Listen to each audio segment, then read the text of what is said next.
Hello there, welcome to ITV News Meridian. Tonight's headlines: the Thames Valley. The plan to dig a 5-kilometre channel to stop flooding like this in Oxford. Campaigners say the multi-million-pound scheme is not the best approach. Overrun with bed bugs, the Hampshire mum who says her children are being bitten repeatedly and is desperate for the council to rehome them. So I've had no bed for 2 years. They're just walking around, they stink, like the smell is disgusting. It's a smell that you won't ever forget. Also tonight, do you care where your food comes from? Calls to make labelling clearer and compulsory. And the scripture within the sculpture, the hidden messages written on a new art installation made up of 50,000 keyboard keys.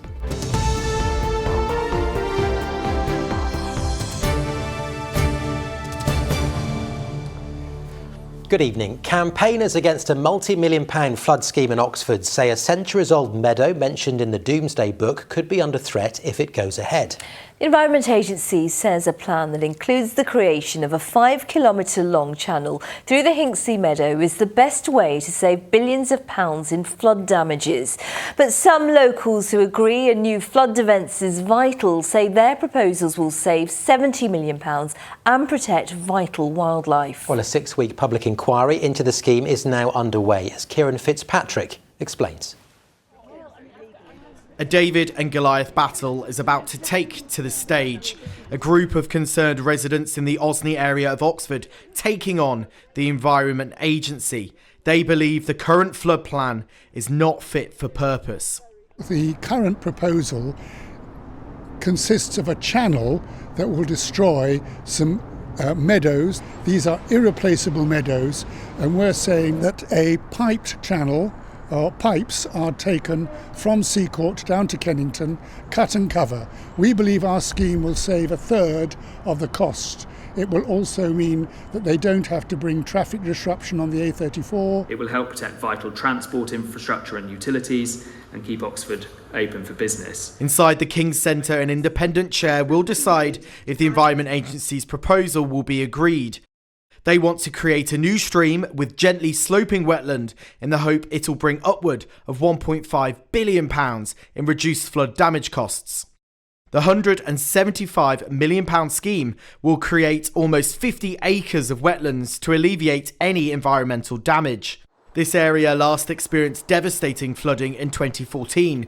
It's hoped compulsory purchase orders can be brought in as soon as possible to get diggers in the ground. Every home in the city that's actually currently at risk is going to be having improved protection. And it's really important that everybody gets the chance to actually voice their concerns. We have an inspector, an independent inspector, and that's an independent mind that actually gets the chance to consider everything and decide, is this in the wider interests for the country and for the city?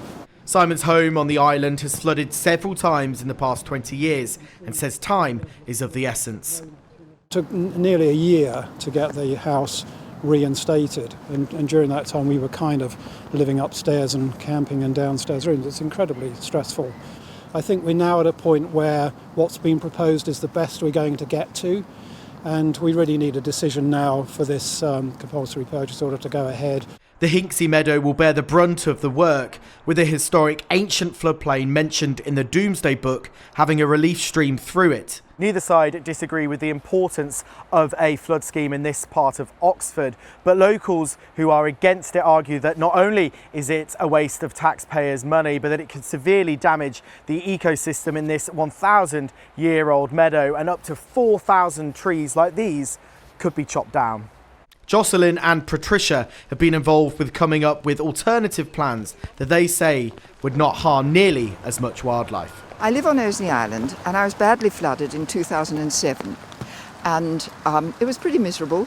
The floor buckled up, the water went up behind the plaster, up the walls. It was messy, it was very worrying. It took a long time to get right. As I explored more and more into this scheme, I found that I was actually losing more nights lying awake worrying about environmental destruction than I ever had about the flood scheme. It's one of the most beautiful biodiverse hotspots in the whole of the UK. There's only 192 square miles left of this kind of meadow. It's also going to destroy the Mona Lisa of meadows.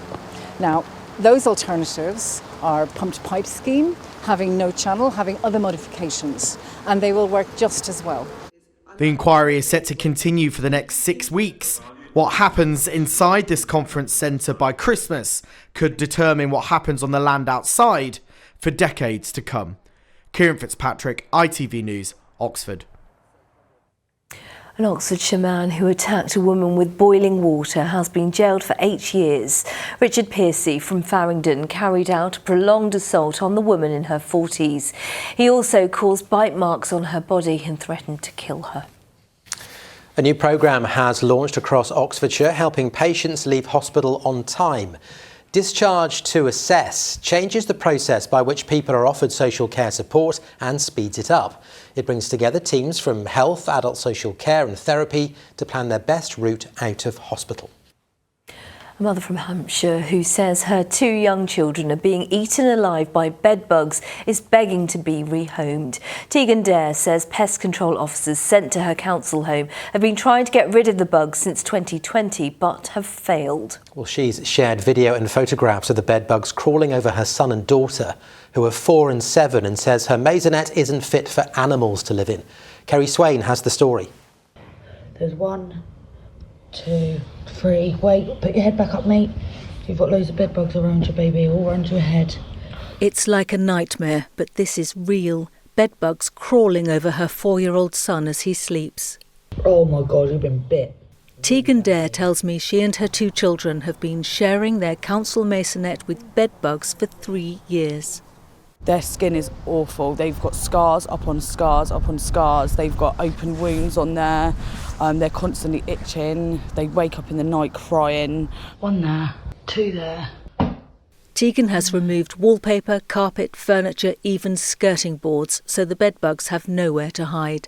Pest control officers have made repeated visits, but the bugs persist. Every single bit of plaster I'm pulling off, there's more. There's eggs, there's big ones, there's baby ones. Living in literally an empty flat, that's horrible. Being bitten every night, it's like the no sleep. I've had no bed for 2 years. Bedbugs feed on blood, usually at night, and they can grow to the size of a small ladybird.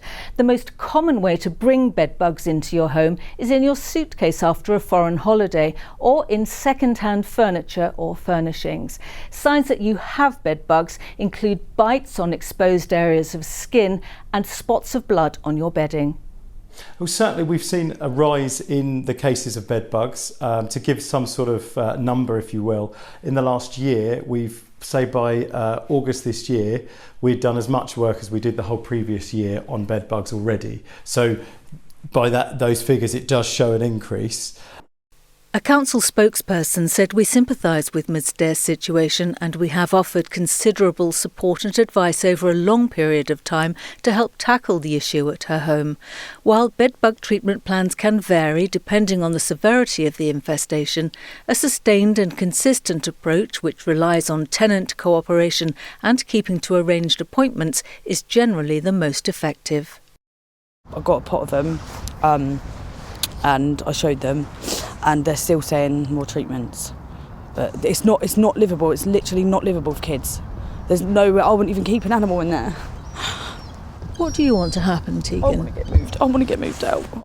The council says a further final treatment is scheduled this week and they hope this resolves the issue. For now, Tegan and her children are sofa surfing.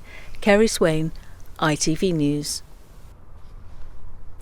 You are watching ITV News Meridian here in the Thames Valley. Still to come. Revisiting Da Vinci, the sculptor who's used 50,000 computer keys to create a vision of the Last Supper. We're in Dorchester in Oxfordshire. And we're expecting spells of rain and blustery winds over the next 24 hours or so. Join me later for all the details. And just to remind you, you can find more news by heading to our website itv.com/Meridian.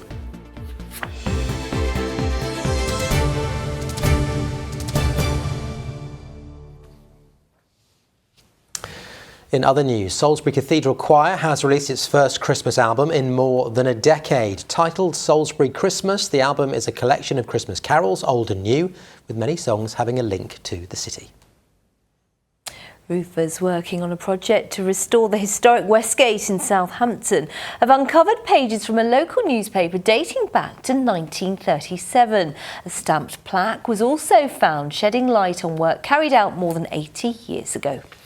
There's still time for people in Reading to have a say on proposed improvements to polling districts and places. As part of a national review, the Borough's Council says although it does not affect constituency boundaries, it will assess locations where people cast their votes. Genetic science has made huge advances in the last few years, and thousands of people are now using home testing kits, claiming to analyse their DNA to check their risk of developing cancer or other diseases. But a major study into over-the-counter kits claims that they fail to identify 9 out of 10 of those who go on to be diagnosed. So do they really have a part to play in screening our health? With more, Nick Smith. Genetics-based medicine has the potential to revolutionise healthcare, using the unique codes in our cells to personalise treatments or identify our risk to certain conditions. Those studying genomics at the University of Southampton say a number of DNA testing kits emerging on the market now can provide some insights, but are still far off being conclusive.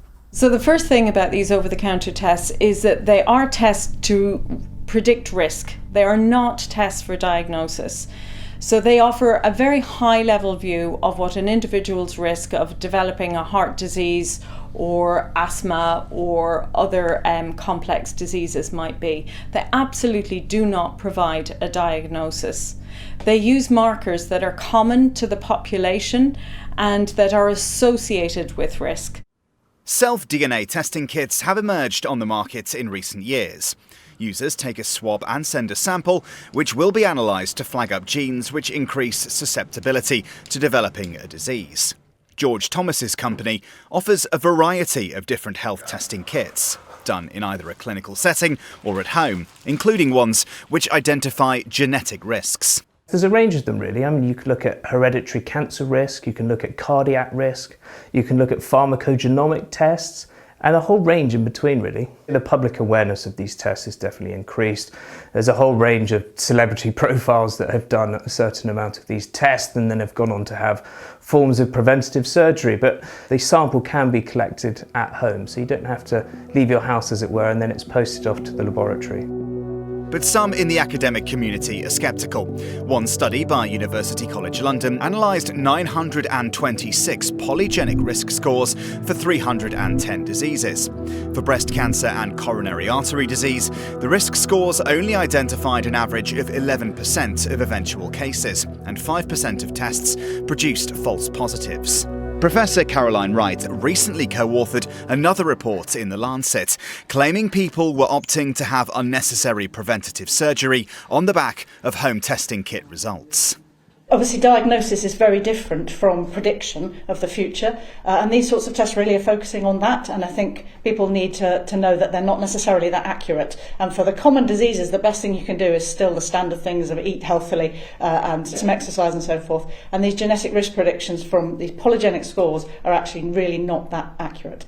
Probably the future of these sorts of tests will be much more sequencing-based tests, where you sequence all of the genes, you see all of the variation in a person, and that has much wider scope. We'll probably need to see more regulation around those sorts of tests.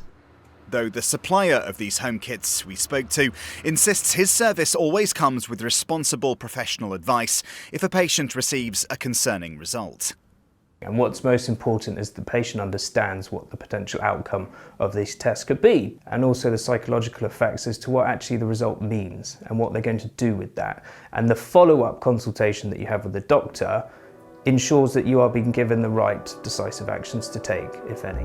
While the science behind these kits could be described as imperfect, they do provide an insight into a future where unlocking the secrets of our DNA can completely revolutionise our approach to medicine. Nick Smith, ITV News. Now the ITV Evening News continues with the national and international news at 6:30 with the details. Lucrezia Millarini. Coming up, the Supreme Court rules the government's plan to deport asylum seekers to Rwanda is unlawful. But the Prime Minister says he's still committed to a Rwanda deal and is prepared to change UK law if necessary. Overnight, Israeli tanks and soldiers storm Gaza's largest hospital. Hundreds of patients remain trapped inside. Inflation slows down, but prices are still rising. We'll have all the detail on what that means for consumers. Plus, the new bird of the century. But do you know what it's called? Join me for those stories and more at 6:30. Now, do you know where your meat comes from? Well, most of us would like to know more about the animals we eat, with 3/4 of people saying they'd support mandatory animal welfare labels on meat products, according to the Social Market Foundation. But earlier this year, the government made a U-turn on introducing animal welfare labels to chicken and pork products. Amrit Birdie has more. Animal welfare is at the heart of everything at Batchend Farm. Farmer Matt Bowley lets his herd of dairy cows roam freely on the land.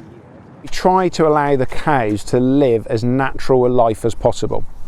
So they're free to exhibit normal behaviours that they would in the wild. We allow the cows to produce a very modest amount of milk. We don't push them, we don't feed them any supplements at all. The trade-off of low milk production is that we've got very healthy animals that live a long and productive life. The cheese produced by Matt's cows carries a welfare label to reflect the care here, but most farms in the UK would not meet the same standards. We live in a world now where you can buy a chicken for cheaper than a takeaway latte. That can speak to the pressures that would be applied to systems that are rearing animals under those circumstances. Ethically, it's hard to challenge anybody that would buy a cheaply produced chicken like that, but at least they should have an informed choice and the labelling should be clear. Animal welfare labelling is not compulsory in this country, and earlier this year the government shelved plans to add animal welfare labels to chicken and pork products. These labels would have shown how the animals were reared, in addition to other well-known food labels already used. For example, we've all heard of free-range eggs. Compulsory labelling for eggs was introduced in 2004, and since then free-range eggs have become the most popular choice for British shoppers. The red tractor logo can be found on food products in most supermarkets, but it's not specifically a welfare label, as it reflects other standards such as food transportation and storage. The RSPCA Assured logo, however, does mark a higher standard of animal welfare. But is it enough to influence shoppers? We asked these people in Lewis if animal welfare labels would make a difference to their shopping habits. Yeah, I definitely would. I think that it's massively important to the choices I make and the food that I eat at home. We would rather eat less meat and know that it's come from a more sustainable and a better welfare place. Well, I think food is very important. I think as a country we should be producing enough of the basic food ourselves, and animal welfare is important. There's groups that have been campaigning for this change for years, and they say introducing welfare labelling would encourage better practices across the farming industry.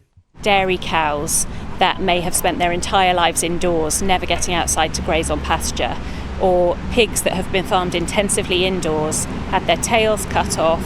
Now those kind of products can carry a label quite legally that says natural, farm fresh, butcher's choice, and that understandably can make people think that they're buying a much higher welfare product than they really are. The Department for Environment, Food and Rural Affairs told ITV News that the UK is a world leader on animal welfare, and while they do not consider it the right time to introduce these changes, they are working closely with farmers and supermarkets to improve food information for consumers. Amrit Birdie, ITV News.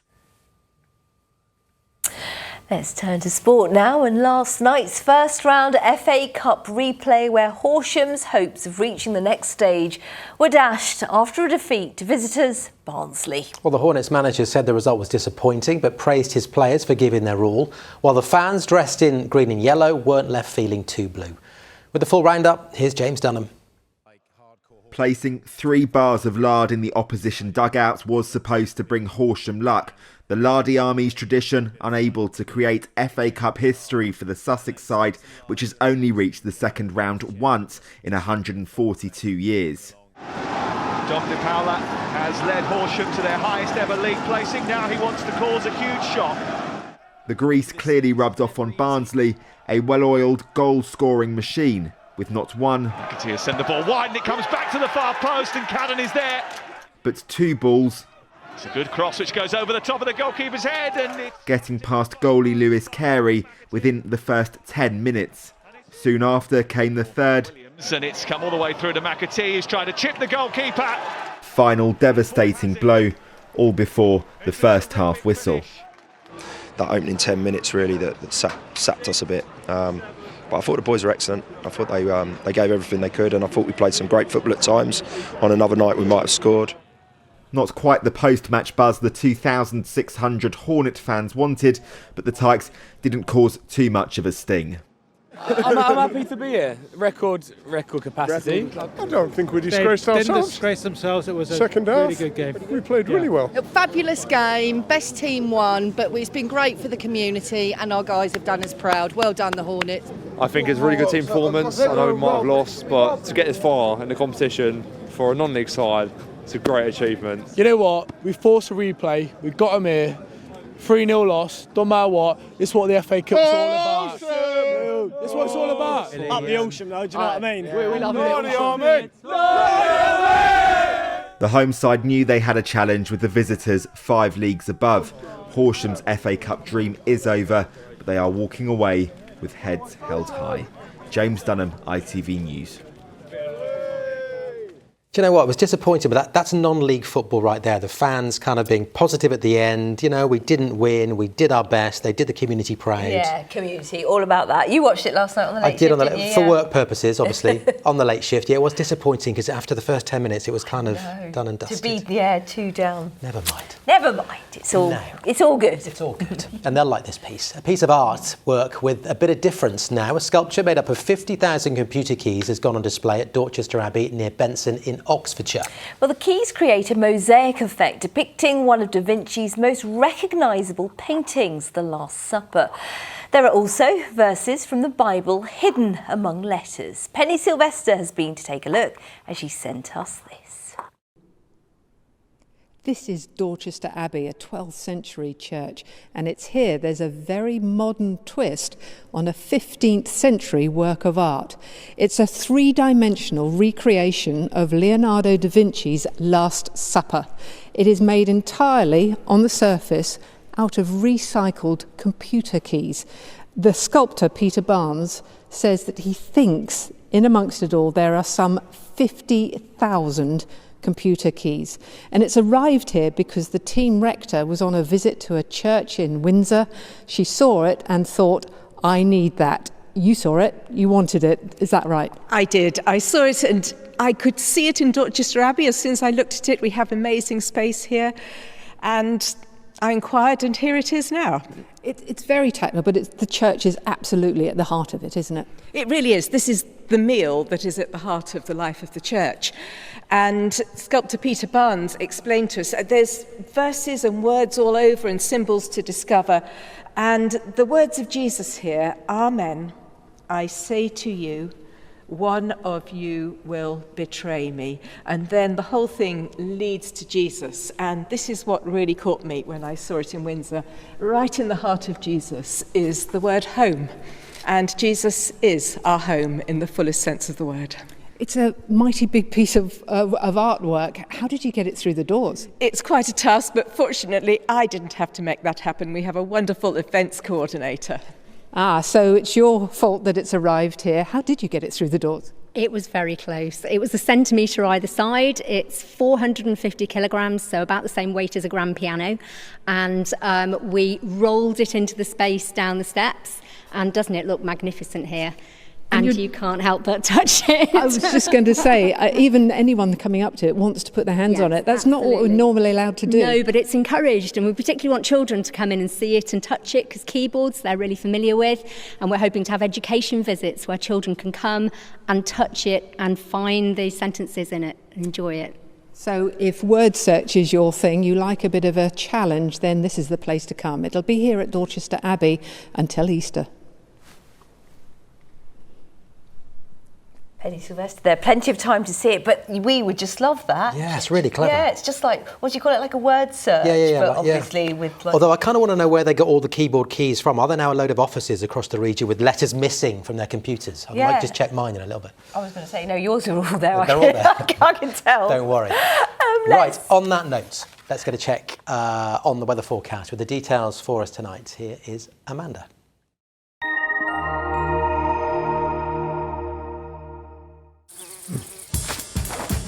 Whatever the weather, it always feels like home. Valent Heat Pumps and Boilers sponsor ITV Meridian Weather. Hello again. Hope you've all had a lovely day so far. Well, for many of us, the weather has been fairly decent across the region this afternoon. However, the next few days will be changeable. So there will be spells of rain at times. At this stage, it looks like Friday will be the better day with some bright or sunny spells before it turns unsettled again for the weekend. So the reason for this setup, well, we've got low pressure over the next 24 hours, bringing some wet and windy weather with it. That moves out of the way. Then we do have a ridge of high pressure, so a fine end to the working week before the next system comes our way on Saturday, bringing more rain, some blustery winds, but it will be accompanied by some fairly mild air.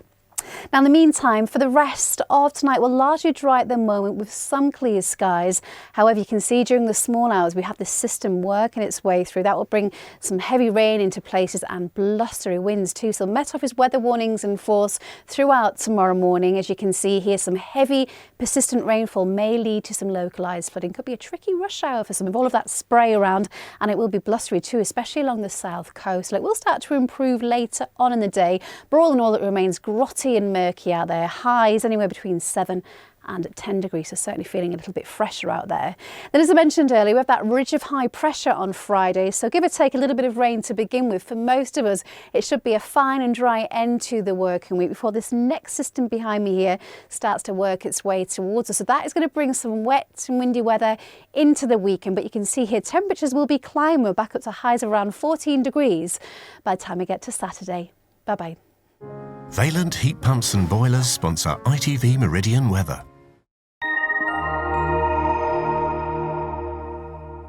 Staying mild though, so that's good news. In just a moment here, it's the ITV Evening News with Lucrezia Millarini. I will have your late update. That's just after 10:30. Hope you can join me there. For now, though, that is it from us. Plenty more from us, of course, throughout the evening online, but we will see you very soon. Bye-bye. Bye.